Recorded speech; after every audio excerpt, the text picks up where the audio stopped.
Bonjour à tous, bienvenue dans Bonjour chez vous. C'est une nouvelle semaine qui commence avec une thématique qui va nous accompagner jusqu'à vendredi.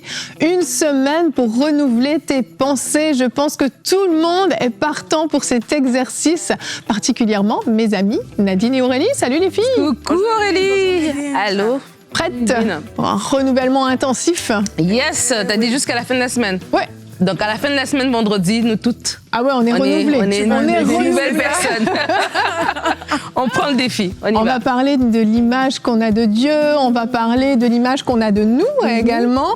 On va même parler de l'image qu'on a du diable. Ouais. Et ouais, il y a plein de thématiques différentes qui vont être abordées tout au long de cette semaine. Good. Et aujourd'hui, on va mettre les fondements. Eh bien oui, il faut parfois installer la base pour pouvoir bien bâtir dessus. On va voir mais pourquoi il faut renouveler ses pensées, comment ça fonctionne, c'est quoi le renouvellement de l'intelligence.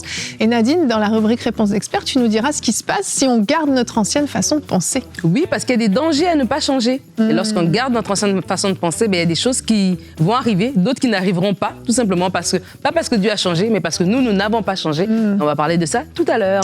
Ah, donc on est proactif dans le renouvellement de l'intelligence. Tout à fait, docteur Lebeau. Ah, je te dis. On aura un beau témoignage, Aurélie, ce soir. Oui. Ce soir. Je suis déjà couchée, moi. À la fin de l'émission ne durera pas toute la journée, rassurez-vous. C'est clair.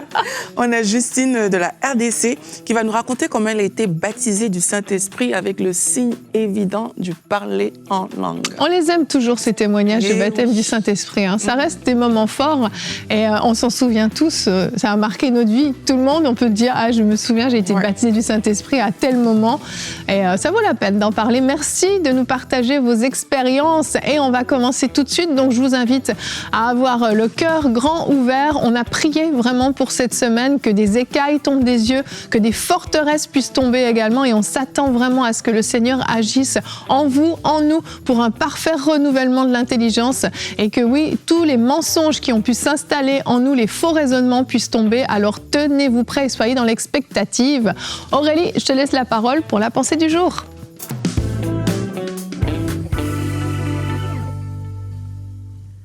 Donc aujourd'hui, on va voir c'est quoi le renouvellement de l'intelligence. Et on voit dans la parole de Dieu que Jésus-Christ, il a marché avec ses disciples et à plusieurs reprises, il disait aux disciples, vous avez appris telle chose, mais moi, je vous dis. Donc, il a passé son temps comme ça à changer la façon de penser, la façon dont les disciples avaient appris à réfléchir tout au long de son ministère. Et il y a ce verset dans Matthieu 6 que je voulais partager avec vous aujourd'hui qui dit que l'œil est la lampe du corps. Si ton œil est en bon état, tout ton corps sera éclairé. Mais si ton œil est en mauvais état, tout ton corps sera dans les ténèbres. Si donc la lumière qui est en toi est ténèbres, combien seront grandes ces ténèbres? On parle de l'œil, et l'œil ici, je t'encourage à le voir comme un filtre en fait. Si tu fonctionnes avec le mauvais filtre, si tu fonctionnes avec la mauvaise façon de penser, si tu ne prends pas le temps de renouveler tes pensées ou ton intelligence, combien tu peux être dans les ténèbres mais sans t'en rendre compte, parce que la Bible dit que nos pensées ne sont pas les pensées de Dieu.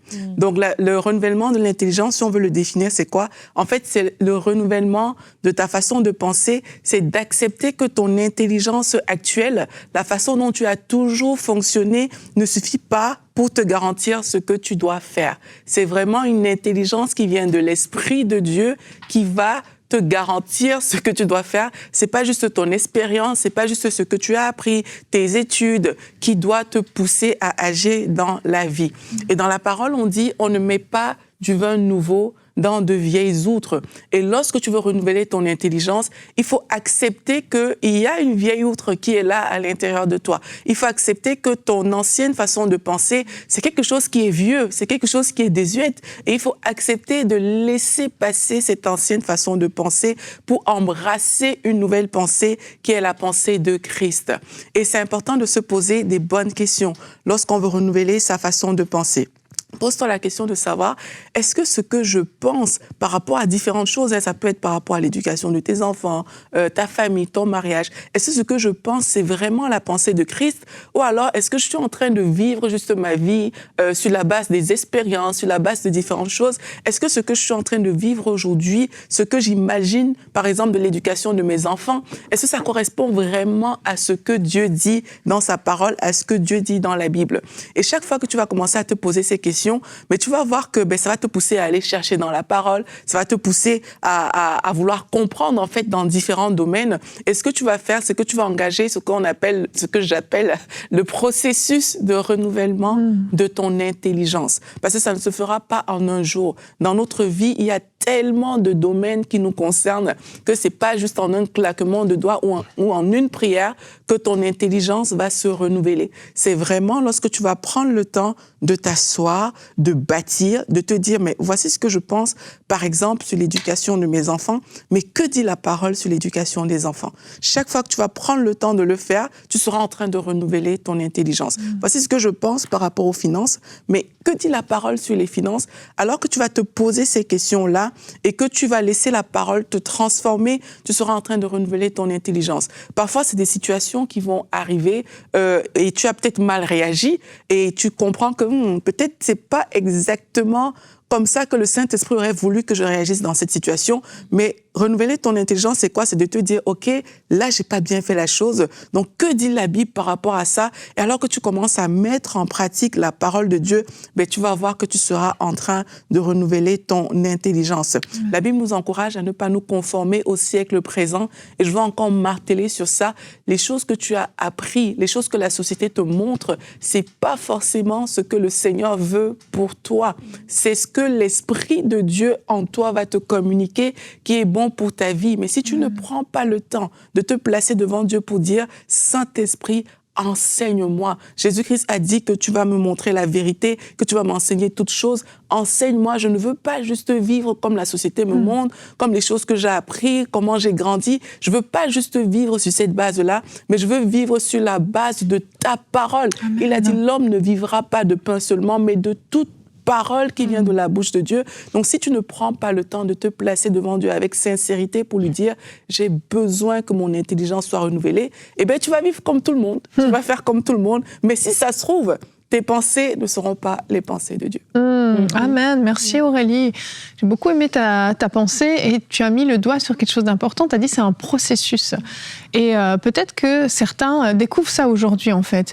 Parce qu'à la nouvelle naissance, on a quand même nos yeux qui s'ouvrent sur une réalité. On reçoit une vraie révélation de notre statut de pécheur, une révélation de Christ mort à la croix pour nous, de notre statut même d'enfant de Dieu. Dieu devient notre Père. Enfin, il y a vraiment une notion de révélation. Et peut-être certains pensaient, c'est ça le renouvellement de l'intelligence. En fait, à la nouvelle naissance, mes yeux s'ouvrent et je comprends des choses. Mais en fait, c'est le début, c'est l'étape 1 du processus, la nouvelle naissance. Ça commence par là. Et bien sûr, ça met des fondements. Mais ensuite, comme tu l'as dit, dans le détail, tu as parlé de l'éducation des enfants, c'est très spécifique. Ça peut être dans la manière de parler, la manière de se comporter avec les autres. Ça peut être dans plein de domaines de manière très spécifique. Tu as ton éducation, tu as ta culture, tu as même ce que tu as vécu, les gens qui t'entourent, comment ils fonctionnent, ce que tu as regardé à la télévision, tout ça a déposé des façons de penser dans ta tête, des façons d'agir. Et tu dois, peu à peu, en fait, tu viens décortiquer, tu viens détricoter ce qui a été mis dans ta tête. Et comment ça se fait? Par la parole, évidemment. C'est la parole qui fonctionne. Quand Jésus a commencé le renouvellement de l'intelligence de ses disciples, qu'est-ce qu'il faisait? Il leur parlait, il leur expliquait, il leur démontrait, voici comment il faut penser désormais, voici la vérité qui s'applique désormais dans vos vies. Et c'est ça que vous devez mettre en pratique. Et en fait, c'est ce travail qui se fait de jour en jour, que tu avances avec le Seigneur, que tu as le cœur ouvert et que tu lis la parole, que tu écoutes des enseignements, que tu te nourris de la parole de Dieu, peu à peu, tes pensées commencent à dire, mais en fait, non, c'est pas ça, en fait. Et peu à peu, il y a comme un mécanisme qui se met en place et tu penses différemment. Moi, je me rappelle quand j'étais jeune convertie, quand je pensais à l'intelligence, je me disais, mais est-ce qu'on n'était pas intelligent avant de venir au Seigneur, tu vois? Mais en fait, c'est que la Bible le dit que quand on ne connaît pas Dieu, on a une intelligence qui est obscurcie. Et en fait, le renouvellement de l'intelligence, c'est d'adopter maintenant la pensée de Dieu, en fait. Et la Bible dit dans Proverbe de ne pas s'appuyer sur sa propre intelligence ou sur sa propre sagesse, dans d'autres versions. Ça veut dire que lorsqu'on grandit, lorsqu'on se développe, voilà, on apprend des choses, on est intelligent. Oui. Mais maintenant, c'est question de que cette intelligence ne soit pas basée sur les connaissances de la vie de tous les jours, mais basée sur la parole de Dieu, sur la façon dont Dieu interprète les choses, en fait, dont Dieu veut qu'on voie les choses. Et tu parlais, Aurélie, de Jésus avec les disciples, et même Jésus avec la foule, il disait des choses qui étaient contraires à leur façon à eux de voir les choses. Quand il te dit que si on te frappe dans de la joue droite, donne la gauche. Quand il te dit ou de la droite, donne la... Non, bref, c'était bon, d'accord. Quand il te dit de pardonner à ceux qui te font du mal, c'est complètement le contraire de ce qu'on peut penser. La sagesse du monde te dit, voilà, œil pour œil, dent pour dent, mais la sagesse de Dieu te dit, pardonne ceux qui t'ont offensé. Et donc, c'est ça le renouvellement de l'intelligence. Et lorsqu'on commence à adopter les pensées de Dieu, ça affecte en fait toute notre vie. Et moi, des fois, j'ai des conversations avec des personnes plus jeunes et même des plus âgées qui ne comprennent pas que les pensées peuvent être vraiment soumis à la parole de Dieu, soumis à l'autorité de Dieu, en fait. Ils ont l'impression que leurs pensées sont des faits et que ça tombe sur toi et que tu es obligé de vivre avec. Comme si tu n'avais pas de contrôle. Comme si tu n'avais pas de contrôle. Mais tu peux les filtrer, tu peux les apporter, comme la parole nous dit que toute pensée qui se lève contre la connaissance de Dieu, est une forteresse qu'on doit écraser, soumettre à l'autorité de Christ. Donc, toutes ces pensées-là, tu peux les apporter à l'autorité de Christ et tu peux les faire passer sur le filtre de la parole. Si tu as tout le temps une pensée qui te rabaisse, tu as tout le temps une pensée qui te dit que tu vas mourir jeune, tu as tout le temps une pensée de défaite, à un moment donné, que tes yeux s'ouvrent, que tu te dises non, cette pensée n'est pas normale. Et même si ton environnement trouve que ça arrive, non, en tant qu'enfant de Dieu, qu'est-ce que la parole de Dieu me dit? Et cette pensée est contraire à la pensée de Christ, ça veut dire que cette pensée n'a pas lieu d'être. Oui, vraiment. Et tu vois, tu parles de filtre. Je pense que Philippiens 4.8, on le connaît très bien, ce verset, est un super bon filtre si vous avez besoin de filtrer vos pensées. C'est notre verset du jour, on peut le regarder. Enfin, frères et sœurs, portez vos pensées sur tout ce qui est vrai. Est-ce que ma façon de penser est vraie? Pour ça, je vais aller vérifier dans la parole de Dieu. Tout ce qui est honorable, tout ce qui est juste, tout ce qui est pur, tout ce qui est digne d'être aimé, tout ce qui mérite l'approbation, tout ce qui est synonyme de qualité morale ou de vertu dans certaines versions, tout ce qui est digne de louange. Déjà là, en appliquant ce filtre sur tes pensées, tu vas voir qu'il y a plein de choses qui disparaissent parce que les pensées du monde, voire même de l'éducation que tu as reçue, passent toujours dans cette direction-là. Tout à coup, il y a prout, et tu réalises que il reste plus grand-chose en fait. Aller chercher la vérité, tu sais, c'est comme une enquête que tu fais. Tu te dis, à partir de maintenant, je veux penser comme Dieu pense. Et je vais chercher la vérité. Quand tu lis la parole, tu es comme un détective qui cherche des éléments qui vont te dire, mais c'est ça en fait, c'est comme ça que Dieu pense, c'est comme ça que Dieu veut que je fonctionne. Et peu à peu, ça se transforme. Oui. Moi, je veux encourager en tout cas les personnes à ne plus juste lire la Bible comme un livre où il faut absolument lire le chapitre 1, le chapitre 2, le chapitre 3, mais de vraiment prendre le temps de se dire qu'est-ce que je veux savoir dans la Bible que je suis en train de lire aujourd'hui. Qu'est-ce que je veux apprendre en fait? Et si je veux apprendre sur, je ne sais pas pourquoi l'éducation des enfants me parle beaucoup ce matin. Je vois ça. C'est la thématique du jour. C'est clair. Si je veux apprendre dessus, vraiment que j'ouvre la Bible et que j'apprenne dessus. Parce que on vit vraiment avec ce qu'on sait de la vie. Mais si on est enfant de Dieu, on doit accepter que ce qu'on sait, ça ne doit pas être ce qu'on sait de la vie, c'est ce qu'on sait de la parole. La Bible nous dit de renoncer à nous-mêmes pour suivre le Seigneur Jésus. Et ça veut dire que tu dois aussi apprendre à renoncer à tes propres pensées, les pensées qui sont à l'intérieur de toi pour pouvoir suivre la pensée de Christ. Donc c'est important d'être un peu plus stratégique parce que dans la vie chrétienne, parfois, j'ai l'impression qu'on peut être stratégique pour bâtir une entreprise, mais quand ça arrive à notre vie chrétienne, c'est comme si ça tout se fait doit tout se seul, faire comme en fait. Tu vois? Mais prenons le temps vraiment de dire, moi j'ai besoin du renouvellement de mon intelligence dans tel domaine. Après, ce sera certainement tous les domaines si vous êtes comme moi. Il y aura beaucoup de choses. Bien sûr. Mais attaque petit à petit. Selon les saisons dans lesquelles tu es, en fait. Selon la saison dans laquelle tu es. Et commence quelque part. Dis-toi, je veux étudier la Bible, je ne sais pas sur le discernement. Et puis, tu fais tes recherches par rapport au discernement et décides que chaque jour, tu vas mettre en pratique ces choses-là. Et tu vas voir, en fait, que ta pensée va se renouveler parce que ce qui est à l'intérieur de toi sera des choses différentes. La Bible dit que l'homme bon tire des bons trésors de son cœur. En fait, tu vas faire rentrer à l'intérieur de toi des bons trésors et tu vas voir que tu vas manifester cette bonté naturellement parlant. Et j'ai aussi envie de dire que parfois, on pense que c'est des efforts terrible pour renouveler notre intelligence, mais c'est un travail de l'esprit. Amen. C'est le travail Merci de l'esprit à l'intérieur de toi. Quand tu vas juste t'ouvrir par la foi au Saint-Esprit et à la parole, tu vas voir que, mais en fait, ça marche. Maintenant, je pense différemment. Maintenant, quand je pense à cette situation-là, je vois plus ce que je voyais avant. Je vois ce que la parole de Dieu me dit. Et alors que tu mets en pratique, tu seras en train de faire ce processus. Tout à fait. Parce qu'il y a cette notion de révélation. Et tu vois, il y a des choses qui vont prendre plus de temps parce que tu dois d'abord déconstruire. Mais il y a des choses, tu pars sur du vide, un terrain vide, tu as juste à recevoir la révélation et puis bang, et tu le vis en fait. Tu sais, tout va pas prendre la même durée en fait. Il y a vraiment, quand tu demandes au Saint-Esprit de t'ouvrir les yeux sur quelque chose, il peut de manière surnaturelle vraiment déposer la pensée de Dieu en toi. Tu lis la Bible et c'est comme si le verset te parlait à toi personnellement, ça touche ton cœur, ça brûle à l'intérieur et tu te dis waouh, et ça devient ta vérité. Et je veux vraiment nous encourager à être proactifs. On a compris dans tout ce qu'on a dit que c'est d'abord une démarche personnelle, un désir personnel de dire je veux vivre le renouvellement de l'intelligence. Ça va pas se faire comme l'a dit Aurélie, juste comme ça automatiquement, mais plus vous allez être proactif, plus vite ça va aller, plus vite vous allez avancer et plus vite vous allez devenir mature et penser comme Dieu. Et on va voir maintenant avec Nadine, que se passe-t-il lorsqu'on garde notre ancienne façon de penser dans la rubrique Réponse d'experts.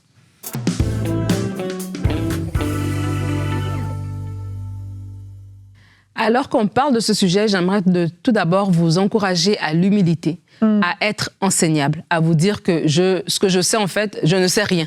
Dites-vous, je ne sais rien, je dois tout apprendre. Et avoir l'humilité va vous aider à renouveler votre intelligence parce que vous n'allez pas résister en fait. Vous allez tout de suite, lorsque le Saint-Esprit va appuyer le doigt, je parlais tout à l'heure du pardon, c'est pas quelque chose que ça va prendre 10 ans à comprendre. Vous allez vous dire, moi, dans mon intelligence normale, je trouve que œil pour œil, dent pour dent. Je trouve que non, je dois remettre le mal par le mal, mais Dieu dit le contraire. Donc, j'accepte ce que Dieu dit est bon.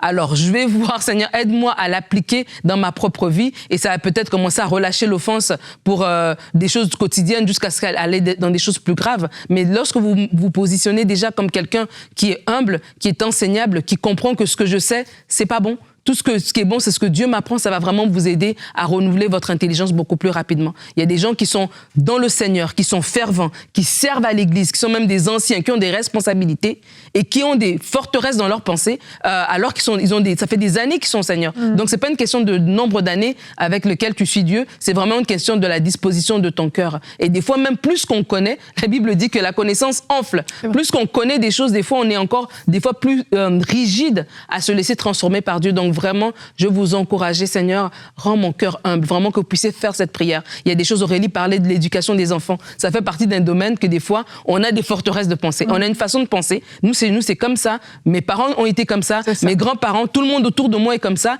Et lorsque le Seigneur vient te dire, non, c'est pas comme ça que tu dois faire avec tes enfants, tu braques en fait, parce que voilà, c'est tout ce que tu as toujours connu. Donc, c'est des fois des domaines qui sont tellement personnels, c'est délicat de venir dire à quelqu'un, ta façon de penser là-dedans, c'est pas bon. C'est le Saint-Esprit qui doit faire ce travail et vraiment, je vous invite à être humble. Peut-être que vous avez des grands diplômes, peut-être que vous avez une grande expérience, peut-être qu'autour de vous, les gens vous respectent énormément, mais Seigneur, rends mon cœur humble. Qu'est-ce que tu veux m'apprendre aujourd'hui? On va de gloire en gloire. Et alors que vous allez faire cette prière toute simple, le Seigneur va faire un travail dans votre vie. Alors, que se passe-t-il lorsqu'on garde notre ancienne façon de penser? On va lire ensemble un texte qui va nous servir de base un petit peu pour notre réflexion aujourd'hui. Acte 10, les versets 9 à 15. Le lendemain, alors que ces hommes étaient en route et qu'ils approchaient de la ville, Pierre monta sur le toit vers midi pour prier. Il eut faim et voulut manger. Pendant qu'on préparait le repas, il tomba en extase. Il vit le ciel ouvert et un objet ressemblant à une grande nappe attachée aux 4 coins qui descendait et qui s'abaissait vers la terre. À l'intérieur se trouvaient tous les quadrupèdes et reptiles de la terre ainsi que les oiseaux du ciel. Une voix lui dit « Lève-toi, Pierre, tue et mange. » Mais Pierre dit « Certainement pas, Seigneur, car je n'ai jamais rien mangé de souillé ni d'impur. » À nouveau, pour la 2e fois, la voix lui parla « Ce que Dieu a déclaré pur, toi ne le considère pas comme impur. » Waouh! un passage super fort. Et puis après, on va voir que Pierre va aller chez Corneille et il va parler. Alors qu'il parle, le Saint-Esprit descend. Il se rend compte que voilà, le Saint-Esprit aussi, c'est pour tout le monde. Et il va baptiser les gens de la maison de Corneille. Et voilà, l'évangile va avancer. Alors, j'aimerais voir avec toi 4 choses qui se passent lorsqu'on garde notre ancienne façon de penser. La première chose, c'est que si on garde notre ancienne façon de passer, on passe à côté des révélations, des bénédictions et même du plan de Dieu pour nous. Si Pierre n'avait pas accepté de dire, voilà, je ne peux pas appeler impur ce que Dieu a déclaré pur, si Pierre n'avait pas changé sa façon de penser, mais il serait passé à côté du plan de Dieu pour la vie de Corneille, mais du plan de Dieu pour lui aussi, des révélations comme ça, nouvelles qu'il aurait pu avoir. Donc vraiment, lorsqu'on ne change pas notre façon de penser, on passe à côté de beaucoup de choses. Et même spirituellement, il y a vraiment des dimensions qu'on n'entre pas parce que voilà, on est tout simplement bloqué parce qu'on n'a pas changé notre mentalité. La deuxième des choses, c'est qu'on ne discerne pas la volonté de Dieu. Aurélie l'a dit tout à l'heure, dans sa pensée, elle a évoqué Romains 12, le verset 2 qui parle du renouvellement de l'intelligence. Ce renouvellement va nous amener à discerner la volonté de Dieu, ce qui est bon, ce qui est agréable et ce qui est parfait. Donc, pour discerner la volonté de Dieu, ça passe aussi par le renouvellement de notre intelligence. La troisième chose, c'est qu'on ne va pas vivre des nouvelles choses. La Bible dit dans Ésaïe 43, les versets 18 à 19, « Ne pensez plus aux événements passés, ne considérez plus ce qui est ancien. Voici, je vais faire une chose nouvelle sur le point d'arriver. Ne la connaîtrez-vous pas? Je mettrai un chemin dans le désert et des fleuves dans la solitude. » Alors, lorsqu'on parle de changer notre ancienne façon de penser, ben, si on garde notre ancienne façon, ben, il y a des choses nouvelles qu'on va tout simplement pas vouloir pouvoir nous saisir parce qu'on va pas les reconnaître. Et Dieu fait des choses nouvelles. Dieu est un Dieu qui dit dans sa parole, qui renouvelle ses bontés. Tous les matins, il renouvelle. C'est pas un Dieu qui...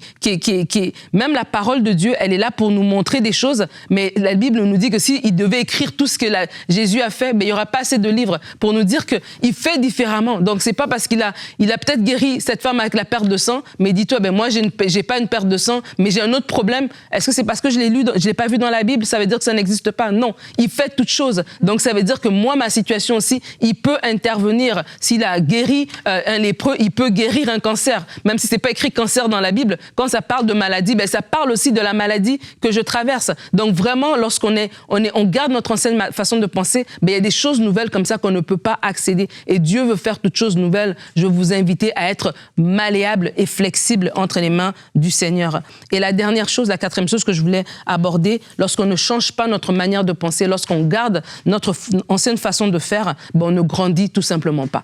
On ne grandit pas. Donc, on ne grandit pas, que ce soit dans nos relations, mais même spirituellement, on ne grandit pas.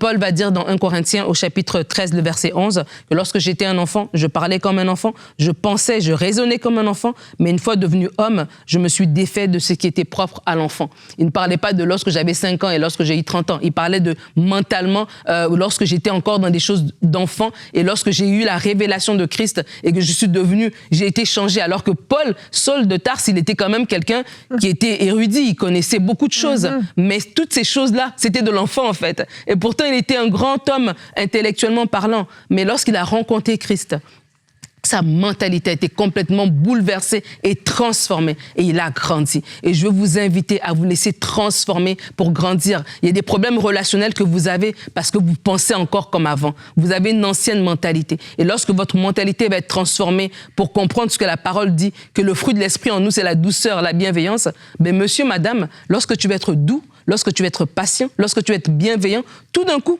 tes relations vont changer, tes relations vont s'améliorer. Mais ça vient d'où? Ça vient du renouvellement de la pensée. Que lorsque tu as accepté que être doux, ce n'est pas être faible, être patient, ce n'est pas être mou, être bienveillant, ce n'est pas être laxiste. Lorsque tu apprends, tu acceptes ces choses-là et tu laisses le Saint-Esprit faire ce travail en toi, ben tes relations changent. Il y a peut-être au niveau spirituel, je le disais tout à l'heure, il y a des choses que Dieu veut faire avec toi, mais peut-être que toi, le Saint-Esprit, tu entends parler en langue, tu bloques, tu as peur que ce soit... Tu vois, et des fois, le Saint-Esprit veut faire des choses, mais toi-même, tu te braques et tu ne te laisses pas utiliser par le Saint-Esprit. Et il y a des choses que des hauteurs ou des plateaux que tu ne peux pas atteindre. Et vraiment, je veux t'encourager. Encore une fois, je reviens à mon premier point. C'est une question d'être humble. Ce n'est pas une question de nombre d'années que depuis quand tu connais le Seigneur. Ce n'est pas une question de tes diplômes. Même si tu es un grand pasteur, même si tu connais plein de choses, un ancien, un diacre, peu importe le poste que tu as au niveau de l'Église, c'est une question de ton cœur. que tu puisses dire, Seigneur, viens encore m'apprendre. Je veux aller de gloire en gloire. Viens encore transformer. Il y a encore quelque chose que tu peux faire dans mon cœur pour que je puisse grandir. Je ne veux pas passer à côté. Je ne veux pas appeler impur ce que toi, Seigneur, tu as déclaré pur. Amen. Merci Nadine. Allez, on va enchaîner. On va découvrir maintenant le témoignage avec Aurélie.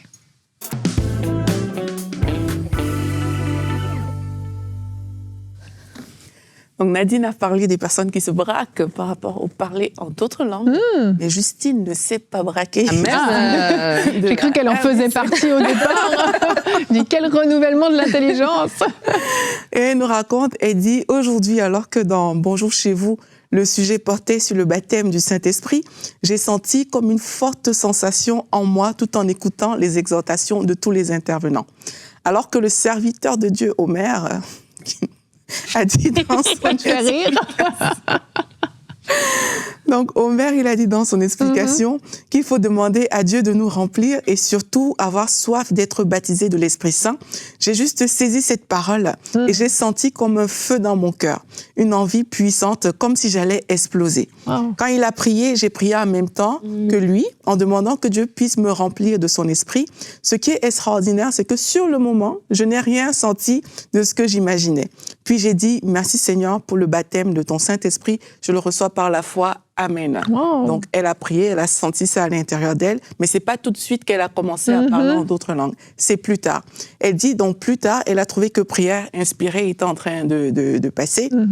Et là, elle dit, j'ai continué la prière, donc avec prière inspirée, et subitement, j'ai senti que c'était plus fort que moi, comme si je retenais ma langue, mais une fois que j'ai prononcé le premier mot, j'étais tellement étonnée de comment les mots commençaient à venir naturellement. J'ai parlé en d'autres langues. Oh, merci Seigneur. Gloire à Dieu pour la puissance qu'il a manifestée dans ma vie, encore aujourd'hui, au travers de Bonjour chez vous et des émissions de EMCI. Et comme j'aime toujours faire, j'aime trop faire ça, c'est que chaque fois que quelqu'un vit quelque chose avec le Seigneur, c'est comme si la personne devient soit un évangéliste, soit un adorateur. Oui, c'est vrai. Les gens relâchent des phrases comme ça parce que le Seigneur leur a fait du bien. Qu'est-ce qu'elle nous dit alors? Justine dit, je voudrais encourager les frères et sœurs dans le monde entier qui veulent être baptisés du Saint-Esprit, de juste le vouloir, en avoir soif, et Dieu pourra les remplir comme il a fait avec moi aujourd'hui. N'ayez crainte de parler, même si ça semble être bizarre ce que vous dites. Continuez et vous verrez comment les paroles viendront d'elles-mêmes. Amen. Alléluia. Amen. J'ai à cœur de prier pour le baptême du Saint-Esprit. Oui, Evelyne. Vraiment, parce que je crois que quand on parle de renouvellement de l'intelligence, eh bien peut-être que certains aujourd'hui vous avez compris que vous le méritez, tout simplement parce que Jésus-Christ est votre Seigneur et votre Sauveur. C'est suffisant pour être qualifié pour le baptême du Saint-Esprit. Et je prie, Père, au nom de Jésus, que mon frère et ma sœur qui aspirent tant au baptême du Saint-Esprit, qui se sentaient disqualifiés, qui ne se sentaient pas à la hauteur, qui ne se sentaient pas assez importants pour le recevoir, puissent être maintenant remplis du Saint-Esprit. Recevez au nom de Jésus et que vous puissiez expérimenter cette puissance qui se manifeste sur vous. Oui, comme ces langues de feu qui viennent sur vous maintenant, au nom de Jésus, soyez remplis du Saint-Esprit, simplement parce que vous êtes enfants de Dieu. Merci Seigneur, et que ça puisse couler comme des fleuves qui coulent à l'intérieur de mon frère et de ma sœur. Merci Seigneur pour le renouvellement de l'intelligence qui s'opère dans la vie de tous ceux qui vont suivre cette semaine. Que tu les remplisses de ta vérité, que tu les remplisses de ta parole, Seigneur, et que tout mensonge de l'ennemi puisse tomber devant ta vérité triomphante. Amen. Merci Amen. Seigneur. Amen. Amen. Ça me fait toujours du bien quand j'entends les témoignages. Et je me dis, tu sais, la parole nous dit que c'est le Saint-Esprit qui va nous conduire dans toute la vérité. Oui. Et on parle du renouvellement d'intelligence cette semaine. C'est le Saint-Esprit qui va ultimement faire ce travail de renouvellement d'intelligence. Mais il faut qu'on soit exposés aux enseignements, tu vois. Comment est-ce qu'ils vont le faire si on n'a pas entendu? Comment ils vont aller si on ne leur a pas prêché? Et EMCI, c'est cette plateforme que Dieu utilise dans la francophonie pour parler de lui, pour parler de sa parole, pour prêcher. Et c'est possible, en fait, parce qu'il y a des partenaires. Il y a des hommes et des femmes qui ont choisi de soutenir mensuellement en envoyant un don, et ça soutient cette œuvre et ça permet qu'il y ait des émissions qui soient faites, qu'il y ait des conférences, qu'il y ait toutes sortes de contenus qui soient offerts pour le renouvellement de la pensée, pour l'évangélisation, pour des cœurs soient ramenés en fait vers Christ. Et vraiment, on veut vous encourager, si vous suivez cette émission, ce n'est pas par hasard. Si vous n'êtes pas partenaire, s'il vous plaît, venez rejoindre cette grande famille des partenaires pour que toutes ces émissions puissent continuer à être produites. Alors, vous pouvez tout simplement aller sur emcitv.com/don. emcitv.com/don et rejoindre la grande famille des partenaires. Et ensemble, vraiment, on va voir des grandes choses se passer à travers le monde par la puissance du Saint-Esprit. Yes. Amen. Amen, amen. Gloire à Dieu. Eh bien, cette semaine commence en feu et on va continuer demain. L'image que tu te fais de Dieu est-elle fausse? On va voir qu'il y a tellement de faux raisonnements, de fausses pensées par rapport à qui est Dieu, comment il fonctionne, comment il pense. Et on se trompe malheureusement régulièrement. Et Frank sera avec nous pour une rubrique Réponse d'experts. Dieu punit-il ses enfants lorsqu'ils pêchent? Ah, là, on touche à un gros morceau. Allez, à demain. Bonjour chez vous.